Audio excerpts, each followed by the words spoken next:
Welcome back, I'm Rob Lang and this is my game Clomper.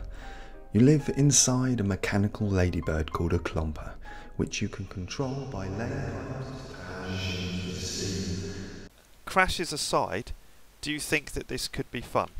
The silence was deafening because the answer is much bigger than the question. It's high time I explain Clomper's design goals to you. I'll then explain the feedback and what it means for the future of Clomper. My original goal was to make a game to play with my friends on our Sunday night gaming slot. The kinds of game we enjoy have close cooperation, such as Deep Rock Galactic, Raft, Astroneer, or for sheer messing about, Grand Theft Auto Online. You and your friends use pipes to drive a machine in a procedural world, collecting resources and completing quests.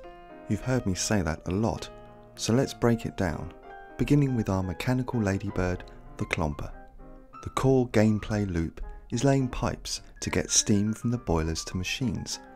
At its heart, it's a 3D puzzler and is definitely the best bit of the game. Next up is exploration.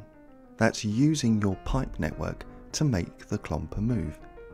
I made it procedural because I want to play the game with my friends, and for that to be fun, I too need to be surprised and interested in the environment. Questing gives meaning to this exploration, and collecting resources and items allows for a survival game mode. Those are the four main aspects of Clomper, and from that we can see that exploration, questing and collecting are all outside the Clomper and the pipe puzzler is inside. I believe that's the nub of the problem. The players are only inside the Clomper. Most of the content is outside. Players interact with the outside using machines. Every machine serves one of these mechanics. The most obvious is the legs. Moving the Clomper is absolutely necessary for exploration. Collecting things needs a few machines, a claw for picking things up and a lift for bringing them into the Clomper. Every quest is physically represented as a quest tube, which the players must choose and plug into the con to begin a quest. Although inside the Clomper, the map is a passive view of the outside, and the periscope lets you see things nearby. That leaves the grinder, which is used for turning scrap into resources that can be spent on pipes, eventually. I've left the con out of this image because it really is a physical replacement of the HUD, and although it needs powering like everything else, it really only is a projection of the Clomper itself. As this image shows, there's quite a lot to do on the outside and not much to do on the inside, where the players are. On the night of the playtest, my friends gave me some great feedback verbally, and in a detailed written review, Evil Matt pointed out that once the pipe network was set up, there wasn't much to do unless you crashed. He was right. We had Dwayne in the periscope giving directions, Big Rob and I were driving using the legs, and Evil Matt built the pipe network. When he had everything linked up, that was pretty much it. We concluded that it was really a 3-person game tops.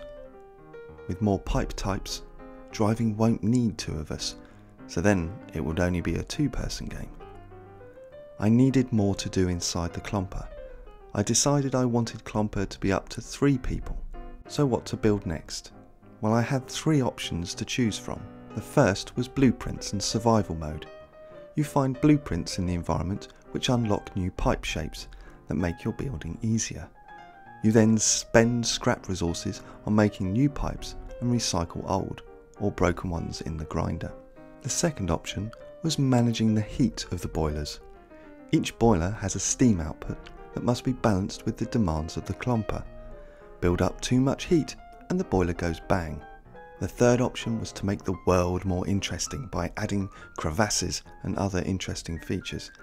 Evil Matt pointed out that only 1 person can use the periscope at a time, so that might be better to wait. It's also another thing on the outside of the Clomper. So which to do first?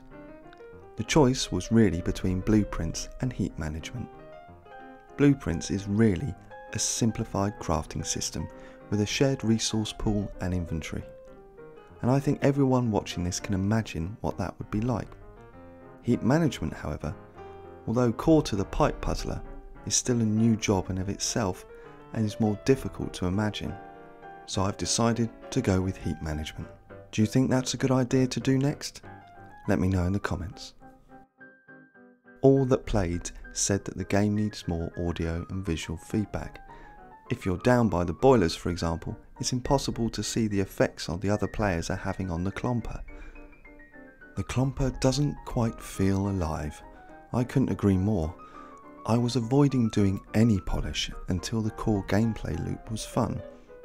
I don't think the gameplay loop is fun enough yet, but it needs some sound and feedback to make it so. A big thanks to Evil Matt, Big Rob, Fish, Dwayne, Pete and all the commenters for offering so much valuable advice and feedback. It was difficult to hear and read, but I do agree with them, and it will make the game much stronger long before anyone else gets their hands on it. Thank you all for the support, and I apologise for leaving you on the cliffhanger for so long. Take care of yourselves, stay safe, and until next time, bye bye. Ah, I see you haven't fixed this damn interface. What a load of rubbish. These early access titles. Oh God, it's not even early access, is it though?